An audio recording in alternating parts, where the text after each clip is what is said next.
Good afternoon, everyone. Travis Cheney here with Dynamic Directions. Great to be on a webinar with you as we continue the integration of the dynamic learning concepts that we gathered from our time at the Ritz-Carlton and learning from them on how to anticipate client needs and how to build a foundation of a solid foundation with your organization, with your cultures, your beliefs, and the way you do business. So I'm happy to be here today. We're first going to start off with a masterminding session, which is this first slide here. We did this the first time. Basically, we're going to ask that if you've got a challenge out there around, let's limit it to the Ritz-Carlton. In other words, there's something you've identified that you're trying to learn, and you're having a challenge, or not trying to learn, you're trying to implement. So I would love to hear some challenges. The group, we can jump in and help you. So I'd like to do 2 or 3 of those if we can. So we're going to need some volunteers here. Who would like to be the first person to throw out a challenge around implementing the Ritz-Carlton? Let me know, and then just the rules are right here on the screen. You got 1 minute to briefly describe the challenge. Then you'll just take part and listen. The rest of us, what we do is we just give advice. There's no asking questions. We just throw it out there. We'll time it, and then after 4 minutes go on that, the person who threw out the challenge can then say, well, here's what I'm going to do. So, who would like to go first in asking the group for help on a challenge?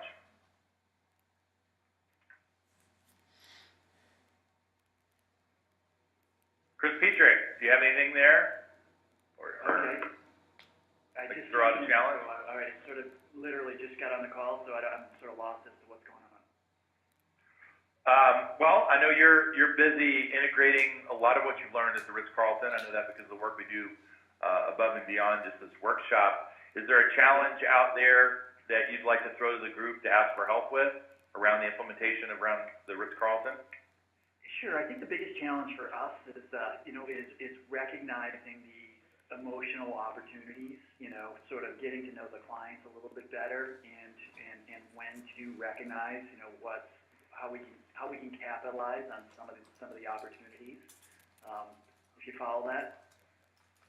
So kind of the radar on, antenna up concept. Exactly. And how okay. do we create an easy to follow system, a workflow, so to speak, when we recognize things like that. Okay. I think that's a good description. So everyone, I think it was *6. So if you muted your line, you can unmute it by hitting *6 again.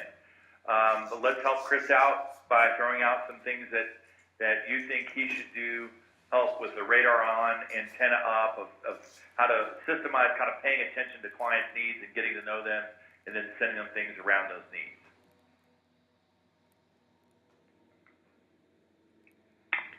One thing that, Chris, I would recommend is Harvey McKay, who was a distinguished author and probably mostly in the 80s and 90s. He's just gotten older. He has a concept called the McKay 66. And the McKay 66 are 66 questions that he had his organizations learn about all their clients and prospects. And so a lot of it has business stuff on it. A lot of it has a lot of personal stuff on it. And the goal with that was not to sit down with a client and say, can I ask you 66 questions? The goal was, over time, was to learn those 66 questions, or the answers to those for each client. I suggest, and I can send that out as a follow-up if you want to Google, the McKay 66, it's out there. But a couple things with that. One, developing a client profile or a questionnaire to get you to know clients at that level would be something you could do. In other words, you could take maybe 10 or 12 of those questions to put that in a questionnaire.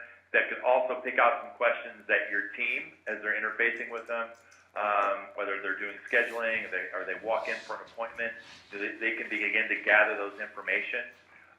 And then, when you're in client meetings, you can look at what has been answered. So I think one way to really pay attention is just to get to know them at that level. So that's one suggestion. What other suggestions do you have out there, audience, to help Chris?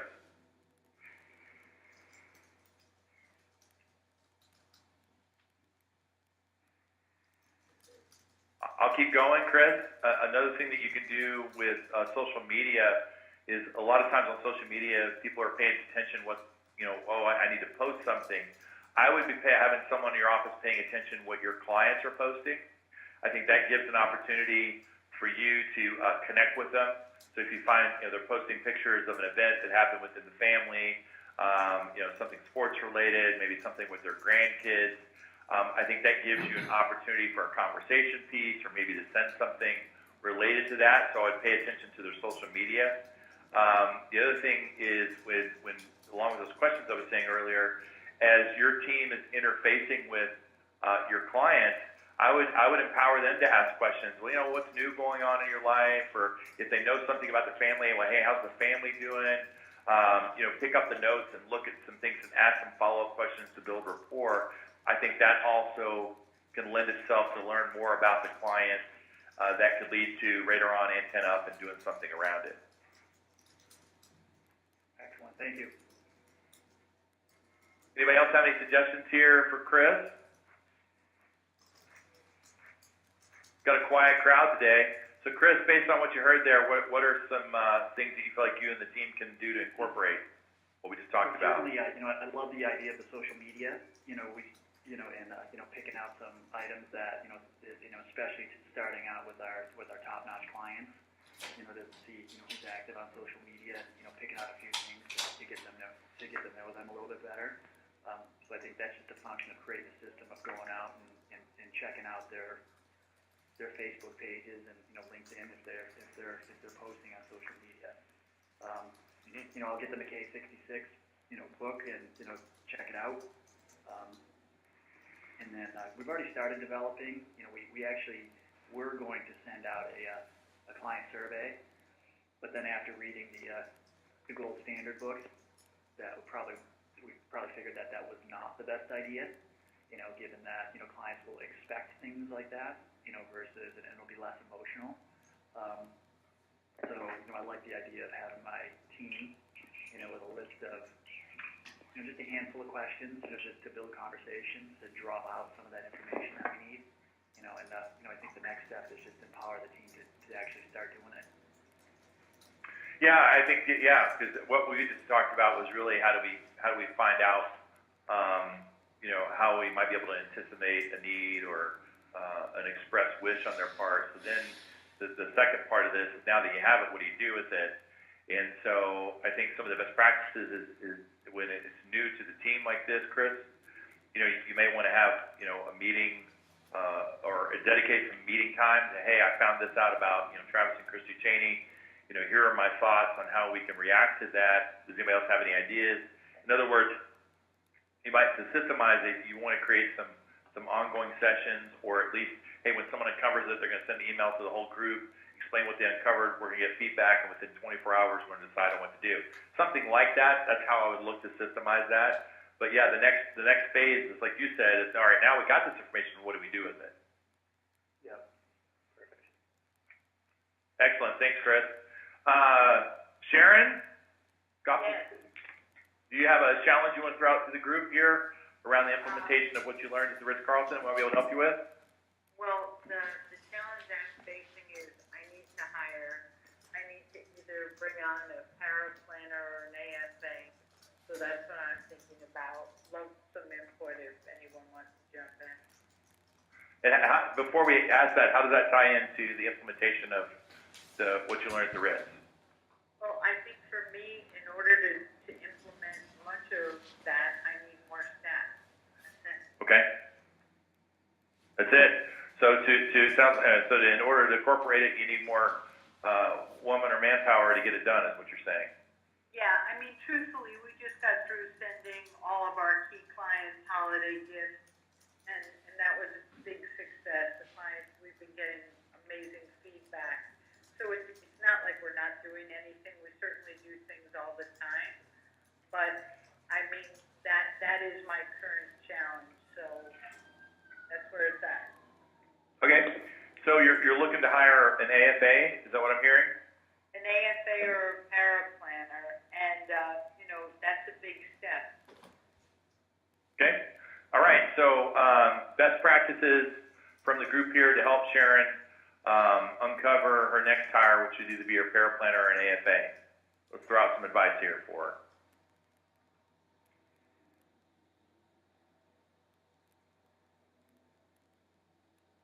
This is the group participation part.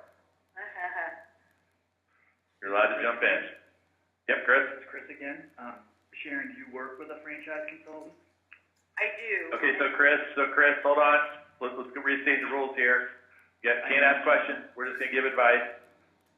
So my advice is maybe reach out to your franchise consultant to see if they have any connections, to do some, possibly some recruiting for you.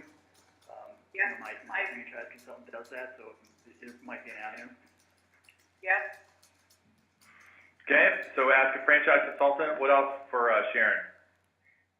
Hi, this is Norm Ballard.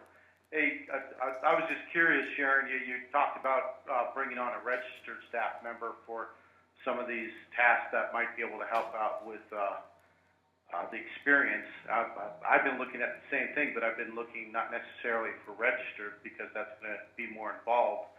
Simply just trying to get somebody in here to be more of a concierge to help out in doing some of these things. Might be easier and a faster way to pick up more staff. Right. Okay, so Norm is saying, yeah, hire maybe not a licensed staff member, but somebody to do more of a concierge work. Okay? Yeah. That would be my suggestion too, Sharon, is you said payroll planner or AFA, there's a big difference there. I think picking up on what Norm is saying, I would start articulating in writing what you really want. So that way you can be clear about, as you talk to a franchise consultant or informing, your FFVP or your recruiter as far as what you're looking for, or if you're going to place ads in various places, I think it's going to be very important that you really script that out. Yep. What other advice for Sharon?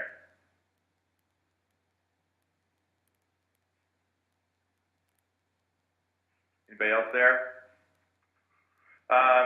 Another thing is that there are firms that specifically do the recruiting for you. That might be something to consider, Sharon. So Sharon, based on what you're hearing here, what are some things you think you can do? Well, I plan on doing the writing to detail exactly what I want, to make sure that I get it. I also have already reached out to my franchise consultant, and they've given me some guidance on that. So I definitely have some starting points. I've reached out to leadership in my part of the country, and I've gotten some help there. So at this point, I do have some sort of good places to start. Okay, very cool. Thank you, Sharon. We'll do one more. Does anybody else have a challenge out there? Norm, sounds like you're heading down a path. Do you have on implementation? Do you have a challenge you want to throw out to the group around? Yeah, I'm not there yet, Travis. I was unable to attend the first call, and I haven't gotten my arms around everything to start implementing everything over here. Just certain time constraints. That's why I was thinking the same thing as Sharon had brought up. And the only other thing that we did implement, which we haven't even used yet, was just making sure that my office manager has the ability to immediately act upon anything within a budget to, I don't know, reward or help a client in any way. That's it. So no big challenges except fully getting more things planned and implemented. Okay. Thanks for the update. All right. Well, let's move on and progress here. Let's talk about some things I think we can that I think were important. That if you haven't implemented, I would definitely head down this path. Jeff Haggard, our presenter, talked about how to build, a team. Gave, actually several good ideas on recruiting. I thought as far as, what are you looking for? Some great questions to ask. But the reality of it is, the Ritz-Carlton have their Credo cards, and Credo is basically Greek for beliefs. This is what we believe. And I think one of the things that I would be doing, especially as you look to hire, I've been involved with a lot of interviews over the years, and we have a tendency, I think, to start writing down what we want from a tactical level, skill set level, like something specific to a position. But really, I believe your hiring starts with your belief system, and that would be, I'd put that under your culture. What do you believe? What are those values that explain who you are? What are the philosophies that you abide by? To me, those are the intangibles that I would be hiring for, as well as you coming out of that Ritz. If you haven't determined really who you are as a firm, I think it's important that you do that. So, an exercise I would strongly encourage everyone to do if you haven't done that is to really flush out what your credo would look like. I know in the Gold Standard book, there's several chapters that deal with this specific topic. Just for example purposes, I'll just show you, here's some things that, we did personally around our values. Results is the number one value for us, and we put together a definition there, and then excellence, integrity, education, service, and innovation. And I think some people think, well, okay, once you have that, how do you use it? Well, I can tell you, we just had, a couple business planning sessions. We typically start every meeting group meetings around, all right, well, hey, these are our values. How have we been living these? Can you give us specific examples? So I think it's important that not only you flush this out, but, and I don't want to have just some pretty picture that has all this out there and we never touch it again. It's really important that as leaders, you integrate this language into your dialogue every day. We talk about with our team, how are we living these values? Or maybe we're not living these values, but you would use that as an example and use these words to describe it. I know that one of the practices that we work with, which is RISE Private Wealth up in New Hampshire, they went through this exercise as part of the Ritz-Carlton. They've defined, you can see what their mission, vision, and purpose is, their team values, and then they recently built a brand new building, and they actually took it to the point where you can see they put their values on the walls. So they have a circular, inside is kind of a bullpen approach in their office, and the outside is all the different advisor offices. And so you see all their values and with pictures and descriptions, so that when you walk around their office, it's right there for you to see. As Bob would say, you can't escape them. They're right there. It's a reminder, and so forth. So I just think it's really important that if you haven't done that kind of work in your practice, you really start to define, what are your beliefs and philosophies, so that you can share that with the team, get them aligned with you philosophically. Because you remember what Jeff talked about is that if we don't have shared values, shared philosophy, what that means is in the absence of you as the leader, that your teammates are going to act according to their own set of values and philosophies, which may or may not be a bad thing.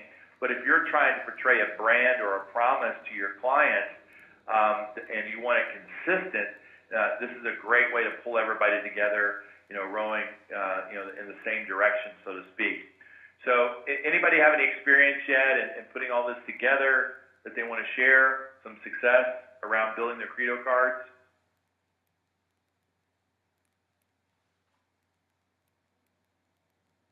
Anybody have any questions around maybe how to go about doing that?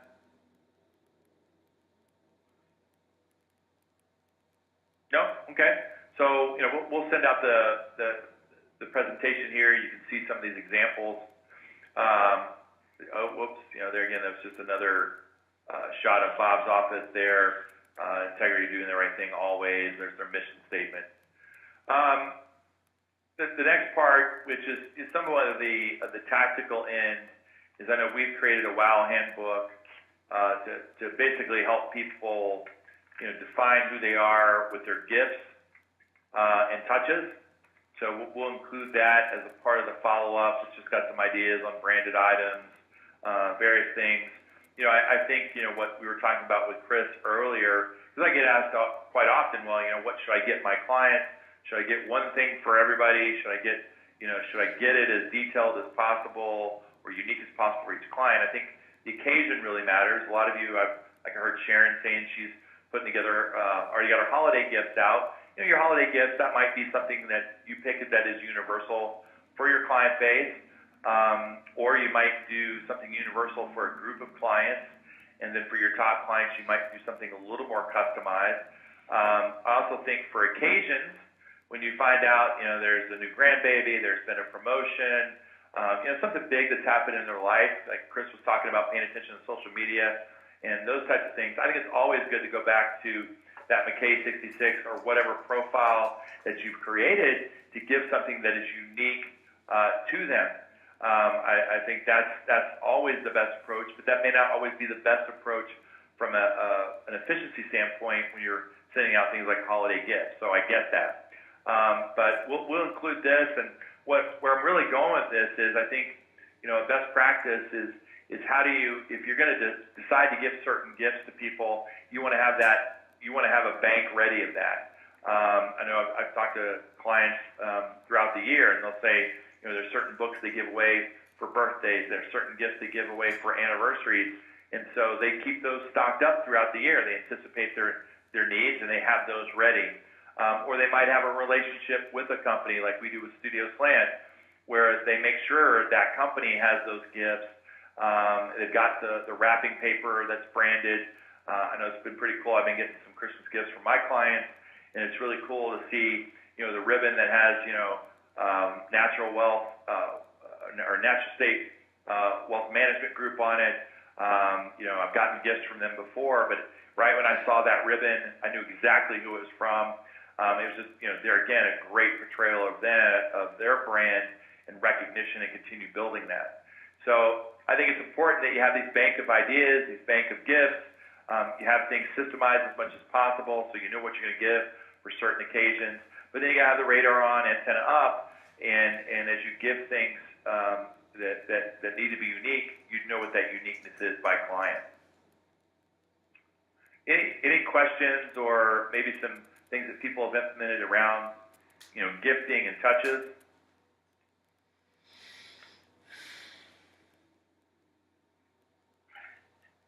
No? Sharon, can I ask, what did you give for the holiday gifts this year? Sure. We did two different gifts. One of the more modest gifts that we gave was an upscale brand of candles, dinner candles from a company called Mackenzie Child, who does beautiful stuff. And then for bigger gift, but still relatively inexpensive, we did a National Geographic Destinations of a Lifetime hardcover book, which is like a coffee table size book. My husband actually gave one to me. I thought it was such a beautiful book. I went on and looked. There are a whole series of them, and sent them out to clients with a note, and the response has been amazing. People really excited about it. I think it was a book that they got and they opened because they're already talking about the places in the book. So that's what I did. Okay, cool. Very good. You got them talking about it, it sounds like. So that's a part of what we're trying to create, is some buzz around this. Anybody else want to share what they've been doing around holiday gifts as a best practice?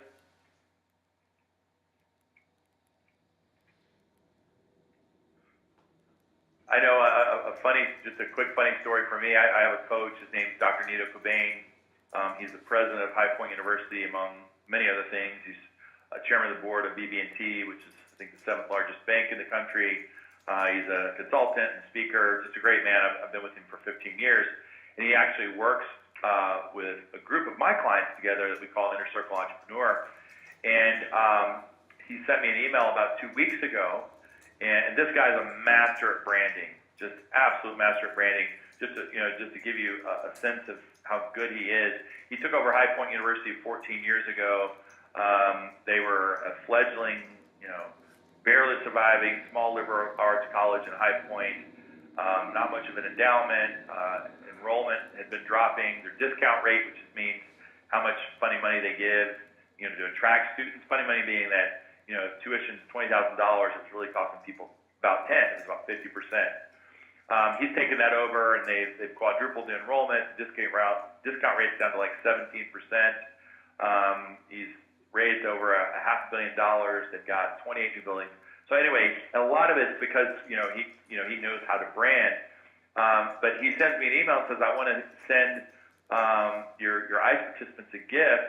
Should I send them to them? In other words, you give me the information, or do you want me to send it to you? I said, well, don't worry about it. I'll take care of all that. Just send it to me. He told me nothing of what they were getting. 3 days later, a staff member knocks on my door and says, we have a 500-pound pallet downstairs from High Point. Do you know what it is? I'm like, I have no idea. He had sent these nutcrackers that are about 3.5 feet high, very detail-oriented, very branded from top to bottom of High Point University. Even in the casing, the casing is not. You didn't want to throw this away. It's such a beautiful casing. So anyway, I was like, oh my gosh. So then I sent it out, to the ICE participants and said, this is from, me and my coach Nito. And I was just talking to a couple people earlier today, and they just received it. And he said, we already told the whole office about it.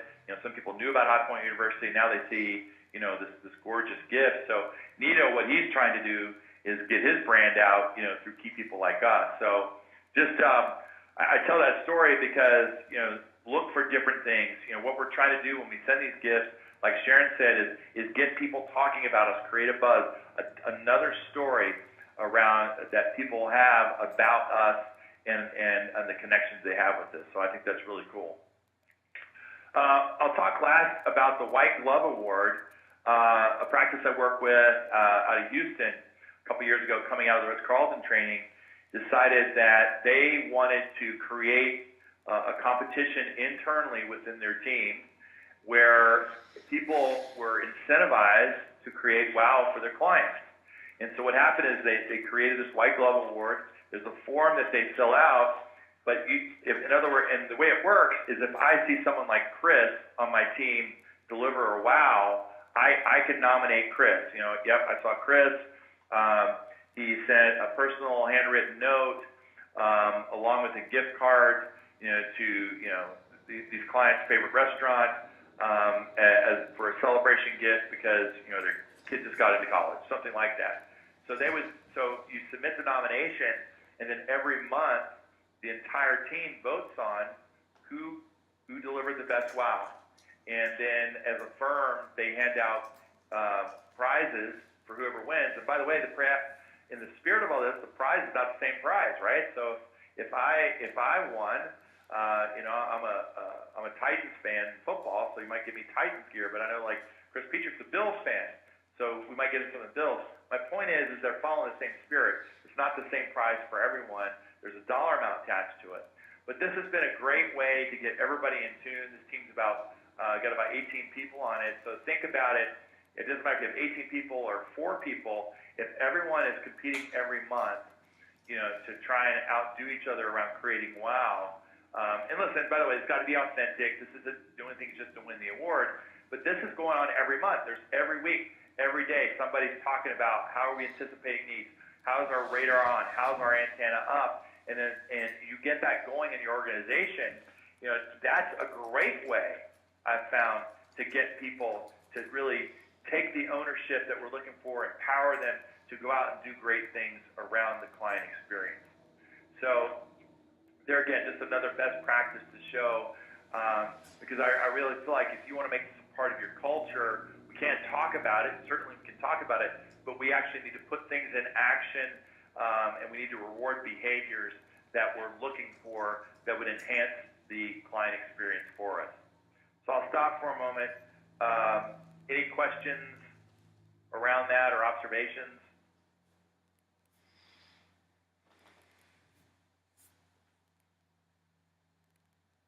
Okay.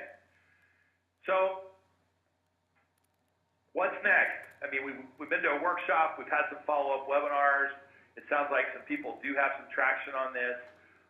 If you're working with a coach, I would highly encourage you to go back to those action items. What did you want to implement? And really set out and prioritize, what are the first 3-4 most important things to implement. If you want some help on that, we're certainly here. We can set up a complimentary call to go over kind of where you are. If you want to learn more about us and work with us, that would be great too. You've got my contact information. Otherwise, I wish everyone the best as you go out and enhance your client experience by incorporating the Ritz-Carlton. I just one quick personal story. In my business planning session yesterday, one of our team members said, well, I'd like to do some additional training around, the client experience. And my question to them was, well, wait a minute, we've done all the Ritz-Carlton, we've done that, we teach it all the time. I'm not sure we should go out and go out and seek something different at this point. I'm not sure we've fully implemented. And so we're making a commitment to go back through all our notes to make sure what we've gotten out of these experiences over the last 5 years, have we really put all this into play? So I say that to you as someone who teaches this. We're also looking at, as a firm, how can we make sure this is woven into our culture as much as possible. So with that said, if you have a question, I'll field the question. Anybody have any questions before we close down? All right, thank you all. It's been a pleasure interacting with you. If you need anything, don't hesitate to reach out with us. Happy holidays to everyone. Thanks, Travis.